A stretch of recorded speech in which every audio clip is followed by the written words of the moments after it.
Yes, it's your favorite three people in the world, back again, in the same room, in front of one camera. That was good intro. Yeah.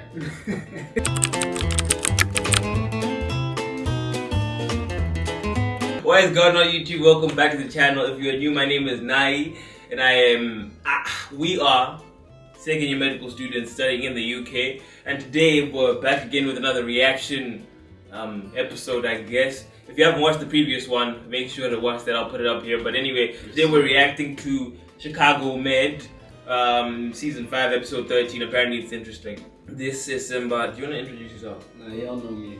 Yeah. You guys know I am.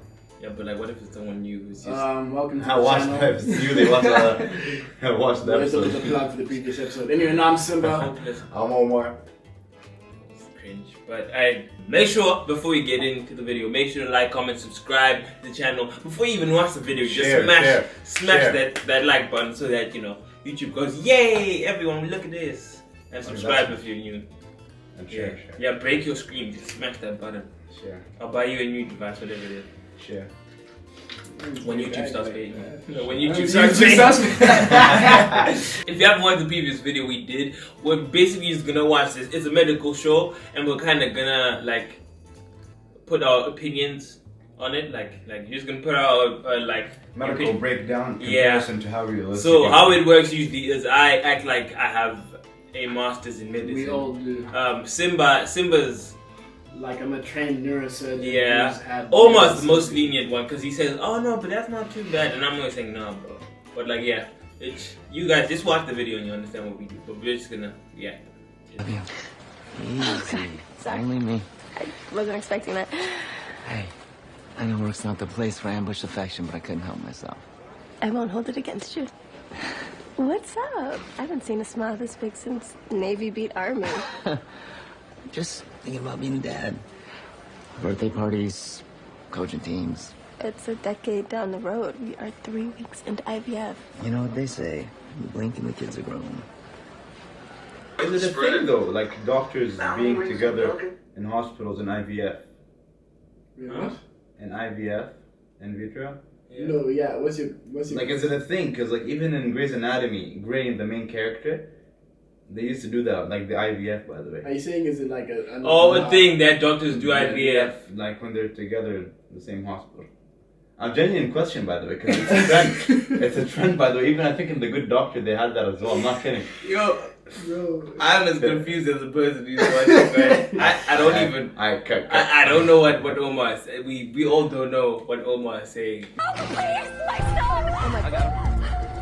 Where am I going? 711. Help my husband and son! Help, help, help, help, help!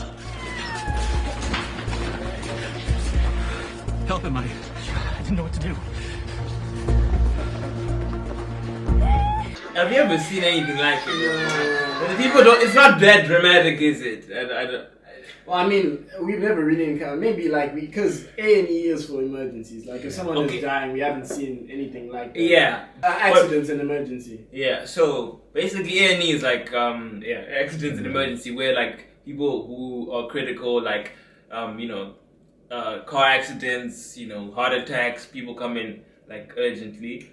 But it's never this dramatic, is it? When people come and say help, help, oh, like guy comes out and his arm is decapitated. I've been decapitated. I've been amputated. You're not qualified to judge medical videos. Did I just say decapitated for an No, arm? I'm not involved. I'm not. I just said decapitated for an arm. Now stand aside, worthy adversary. 'Tis but a scratch. A scratch? Your arm's off. No, it isn't. Well, what's that then? I've had worse. You liar! Bruising on his neck, protected and bag him. Hold C-spine. What's his name? Jamie. What happened? It was an accident. I choked him out. I had to.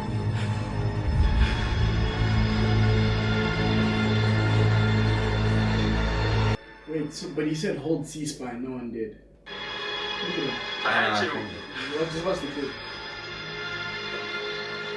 Yeah. He's turning his head freely. It's one of those things.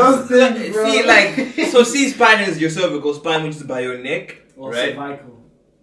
I'm being technical. He's been choked out, so possibly he might have like a fracture or dislocation, whatever it is. So they just saying, the doctor's saying, hold his neck. Stabilize it. So you could use like a brace or your hands actually, just to stabilize and make sure it doesn't move around to, you know, cause a bad injury. You could like... Or any more damage. But the thing is, he said it and then no one actually did it. You can come like... I was trying to show that, but... I just want you to tell me what happened. I was driving. Oh wait, context, this guy's the shrink. Yeah, psychiatrist. So he's like, why the hell did you choke out your son? You know what I mean? I wouldn't know. Not psychologist, psychiatrist, there's a difference. Psychiatrist goes through a whole medical degree, then becomes a psychiatrist. And then psychologist just does psychology. Hey, Dad. Talking with Bella, my wife. Hey, Dad? Yeah. Sure. Jamie was playing with his iPad. Dylan grabbed it from him. Jamie can't control his anger. He started punching Dylan, got out of his seatbelt and got on top of him. Kept pounding. I could hear Jamie's fists cracking against Dylan's face. He was screaming for help. Just threw myself on top of Jamie. I wrapped my arms around him and held him as tight as I could. Oh, that makes sense. So one brother hit the other, and then the dad had to choke the brother out. Well, I was gonna say one kid had an outbreak of uncontrollable anger, and then the dad had to, you know, subdue him. Yeah, but what I'm trying to understand is, at his size, can you not just hold your kid down? It's a show. So. I know. Jamie, how you doing? I'm Dr. Charles. Would you mind if I look at your hands?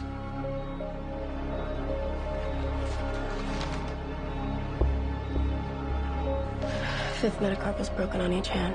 The fifth metacarpal. Does she mean the fifth digit? And she's saying the fifth metacarpal? Yeah, the thumb, right?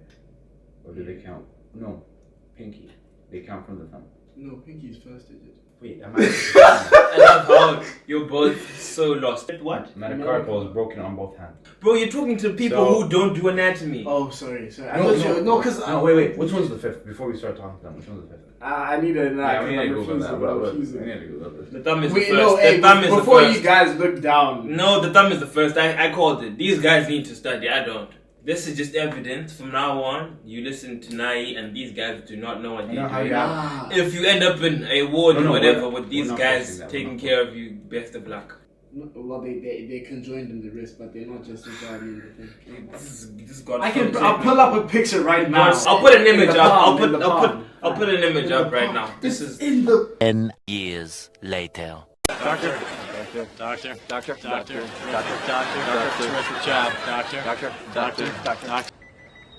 Crockett, perfect timing.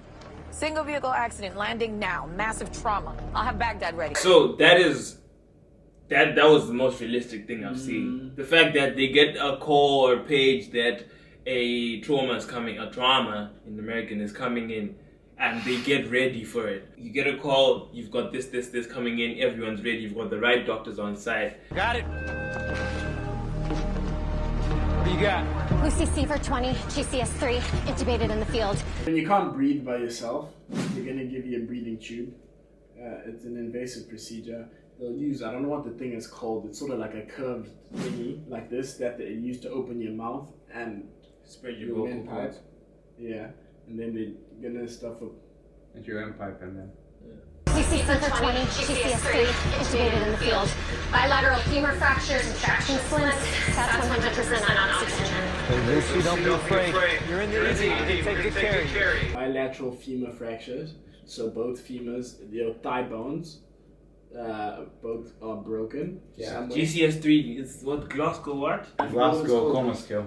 Glasgow coma scale. So it goes to 15, and it's like a criteria, and every it's kind of like a questionnaire you have with the patient, and every answer is a point depending on the responsiveness, and you give it a number out of 15. So she's 3 out of 15, which is means she's pretty much unconscious and unresponsive. Good breath sounds bilaterally. Belly's hard as a rock. BP 70s. Through plasma tube, blood on the transfuser, triggered the MTP. That's fat. Ton of soft tissue damage.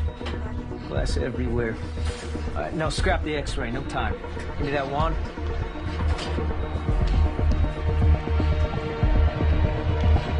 Okay, I'm so sorry to stop it here, but there's a lot that just happened. I feel like I wanna go in on. So first of what he did was listen to the chest for breathing. You want to see if the patient's breathing on both sides, and you can probably tell if they have a collapsed lung or damaged fluid in the lung, or like a perforation of the pleural cavity. Like you can tell something's wrong in the chest at least. And then he was about to do an X-ray, but then he stopped because he percussed, which is like this.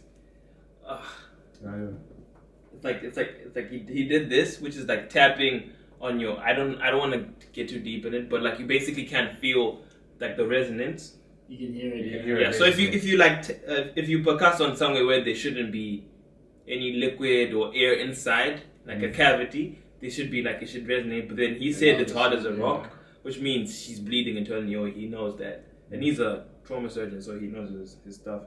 Best is positive. Yeah, I gotta get into her belly. All right, let's go. Let's open up the hybrid OR. All right, sir, Mrs. Seeger, if you will. Your daughter's been seriously injured. She needs immediate surgery to control internal bleeding. It's fixable. She's gonna live? We will do everything we can. I like this. Yeah. Just never make promises. Realistic. Never make. I think this is one of the most realistic scenes we've seen. Yeah, I was about to say something. Yeah. Like from start to finish. Yeah, no care. Nothing's wrong. Pressure's still in the toilet. 74 to 38 flowing. She's peri-arrest. She's still moving. Okay, so the anesthetist. No, it's anesthetist. Anesthetist or anesthesiologist? Yeah. Anesthetist. Anesthesiologist. Anesthetist. Is not a thing. What? Anesthetist. It's a thing. Anesthesiologist. Anesthetist. I trust. Anesthesia. Don't put up the phone. The anesthetist. So the person at the back, like where the patient's head is like a anesthesiologist, something like that, who basically manages the patient's state in terms of medication, oxygen, fluids. She's bleeding out, so her blood pressure is just going. So they have to stop the bleeding so they can raise it up again. Yeah. It's dry. Pelvis is contained. I mean, we're hemostatic, Marty. Radiating down. No pulse. Come on. Kilogram of epi. Epi's in. Pulse check. Go. Still nothing. So they just did, attempted to resuscitate. Just like his compressions were so bad though. Yeah, they're so bad. Because you're supposed to lock your and ideally, if you can get over the patient, and use your back and the stay alive. The rate's too fast. And they administered epi, which is epinephrine, adrenaline in the UK. Come on, come on.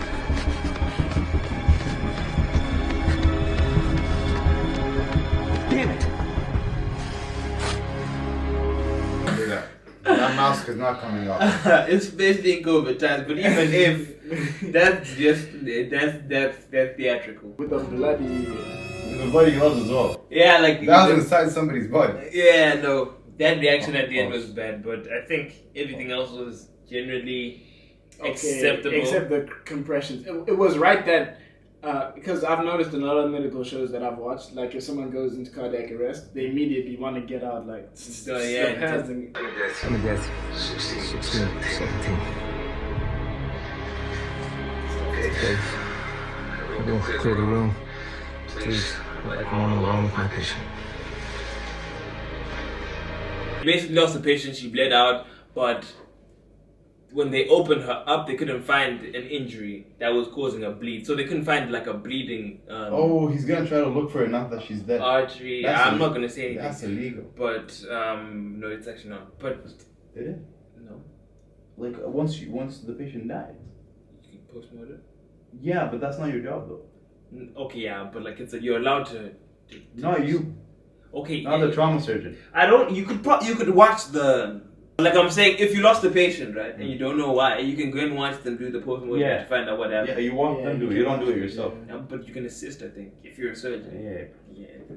Jamie needs to be at the Meyerberg residential facility. So the insurance companies, they agreed to pay? No. Both your private insurance and Medicaid won't budge. There is a way to force Medicaid to cover Meyerberg's cost in full, but it will require you to surrender Jamie to this hospital. Surrender? I don't understand. If you're looking at the long-term mental health, this might do more bad than good. It'll probably do more harm than good to be neglected by your family. The thing is, these things happen a lot in shows, but I haven't seen these like tricks or like, you know, strategies to get stuff done that involve the doctor saying to the parents, do something like that. It's pretty extreme. You wouldn't suggest that as a doctor. Or you get sued, or kicked out, or you probably lose your license as well. Yeah. That's the thing. Oh, but bro, when you say it's illegal, are you sure? Like, are you 100%? Yeah, 100%. You know, she's actually gonna get in trouble now, I think. Basically, this guy's like trying to find out what went wrong with the patient, like after the surgery, when he told everyone to clear the room.